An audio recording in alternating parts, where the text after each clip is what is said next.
Himachal Pradesh public service commission ने एक notification जारी किया है। ये नोटिफिकेशन ग्रुप सी पर होने वाली भर्ती से रिलेटेड होगा। तो देखिए, Himachal Pradesh public service commission ऐसा नहीं है कि बहुत ज़्यादा वैकेंसी निकालता है। यहाँ पर छोटा सा स्टेट है तो वैकेंसी कम होती है। हाँ, लेकिन ये आयोग रेगुलरली वैकेंसी निकालता रहता है। तो हम इसी के बारे में देखेंगे। देखिए, ये जो वैकेंसी हैं, Himachal Pradesh subordinate allied services post group C की वैकेंसी हैं ये। और यहाँ पर जो दूसरे स्टेट के लोग हैं वो भी अप्लाई कर सकते हैं। लेकिन हाँ, हिमाचल प्रदेश के जो लोग हैं केवल उन्हीं को रिजर्वेशन का फायदा मिलेगा। तो अब बात करते हैं कौन कौन अप्लाई कर सकता है। सिटीजन ऑफ इंडिया, मतलब आप किसी भी स्टेट के हो तो अप्लाई कर सकते हो। नंबर 2, आपके पास एक डिग्री होनी चाहिए। बस वो डिग्री स्टेट, मतलब किसी भी स्टेट यूनिवर्सिटी से या सेंट्रल यूनिवर्सिटी से होनी चाहिए। कोई फ्रॉड 2 नंबर की डिग्री ना हो तो आप अप्लाई कर सकता हो। चाहे आपने बीएससी की हो, बीए किया हो या बीकॉम किया हो, इससे कोई लेना देना नहीं। बीटेक वाले भी अप्लाई कर सकते हैं इसमें। टेक्निकल, जिनके पास टेक्निकल डिग्री, मतलब जिनके पास जो बीटेक हैं या जिन्होंने और उसके इक्विवेलेंट कुछ किया हुआ है, तो वो अप्लाई कर सकते हैं।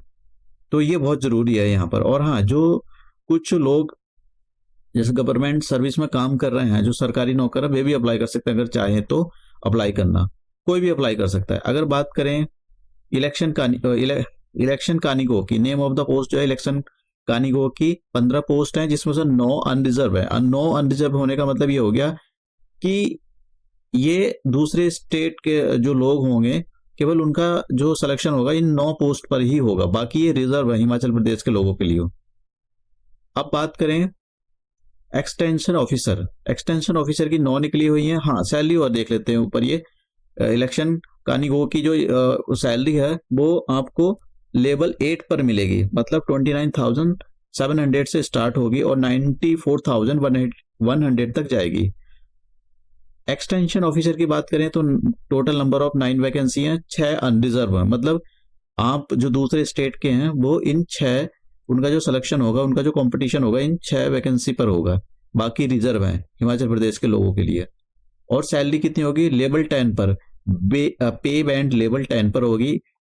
38,100 से आपकी सैलरी स्टार्ट होगी। देखिए, अब ये 38,000 नहीं मिलती है, आप इसका डबल कर दो, इतनी मिलती है सैलरी, क्योंकि बहुत सारे अलाउंसेस मिलते हैं। एज कितनी होनी चाहिए? 18 से 45 साल के बीच में होनी चाहिए। एज की कैलकुलेशन 1 जनवरी 2023 के अकॉर्डिंग की जाएगी आपकी। हाँ, हिमाचल प्रदेश के लोगों को एज रिलैक्सेशन दिया जाएगा 5 साल का। अगर वो SC ST या OBC की कैटेगरी में आते हैं तो पर्सन विद डिसेबिलिटीज, उनको भी एज रिलैक्सेशन दिया जाएगा। अब बात करते हैं फीस कितनी होगी। देखिए, जो जनरल वाले होते हैं उनके लिए मैं बस ये की बात बताता हूँ, 400 रुपये फीस है, 100 रुपये भी फीस है। लेकिन अब देख लेते हैं कि 100 रुपये फीस किसके लिए हो। जो भी मेल कैंडिडेट्स हैं, SC ST OBC EWS, उनके लिए 100 रुपये फीस है।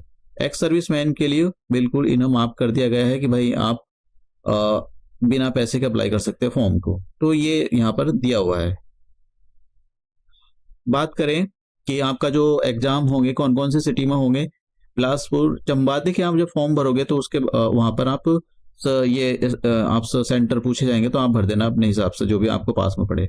बात करते सिलेक्शन कैसे होगा। देखिए, सिलेक्शन आपका 3 बेसिस पर होगा। एक तो स्क्रीनिंग टेस्ट होगा। स्क्रीनिंग टेस्ट केवल इसलिए होगा जिससे कि आप प्री टाइप का होगा, प्री होगा आपका, जिससे आप प्री में एक पेपर होगा और जिससे कि आप मेंस में उसको क्वालिफाइड करके मेंस में बैठ सको।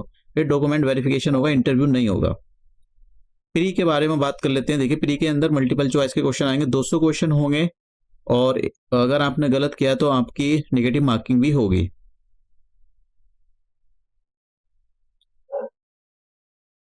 प्री के सिलेबस के बारे में बात करते हैं। 200 मार्क्स का होगा, 3 घंटे का आपको टाइम दिया जाएगा और ये ऑब्जेक्टिव टाइप का क्वेश्चन MCQ की फॉर्म का आएगा। क्या का आएगा? History, geography, socio economic development of Himachal Pradesh से क्वेश्चन 60 मार्क्स के आएंगे। और knowledge of the current events of the national and international importance, मतलब कि करंट अफेयर से क्वेश्चन 60 मार्क्स के आएंगे। मॉडर्न हिस्ट्री यहाँ से 1857 से आगे दी गई है। इंडियन कल्चर, इंडियन पॉलिटी से 80 क्वेश्चंस आएंगे। अब बात करें मेंस की। अगर आपने प्री क्वालिफाइड कर लिया तो फिर आप मेंस के लिए बैठ सकते हो।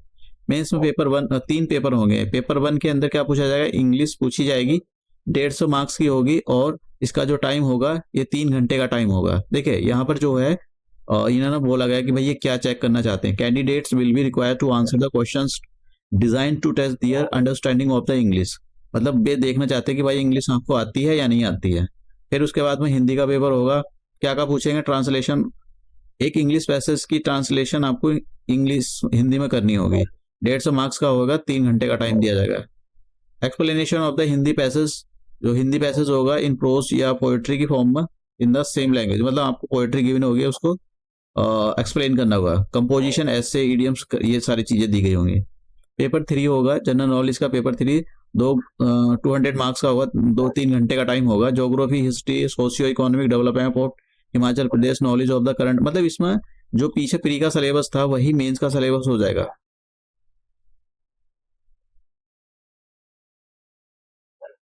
फाइनल लिस्ट देखिए, ये जो पेपर 1 है यहाँ पर प्री का पेपर एक ही होगा प्री के अंदर, ये क्वालिफाइंग नेचर का होगा। मेंस के अकॉर्डिंग ही आपकी मेरिट लिस्ट बनेगी।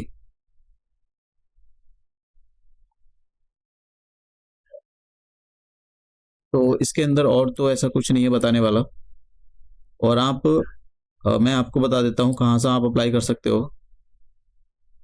देखिए, मैं जिन लोगों को नहीं पता मैं बता देता हूँ उनको।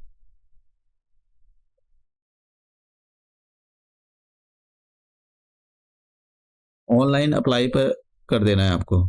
और देखिए, 1 टाइम रजिस्ट्रेशन, तो आपको इस पर क्लिक करना है क्योंकि आपको OTR फिल करना पड़ेगा। ये इसमें बेसिक इन्फॉर्मेशन मांगता है आपकी, तो यहाँ पर आपको OTR को भर देना है। न्यू रजिस्ट्रेशन पर करके आपको OTR फॉर्म अपना भर देना है। और OTR फॉर्म जैसे आप भरोगे तो आप रजिस्टर हो जाओगे, फिर आपको जो भी कुछ मिलेगा, कुछ मिलता है नंबर वगैरह, तो फिर आप भर सकते हो। आपकी जो बेसिक इन्फॉर्मेशन होती है बस वही पूछता है ये।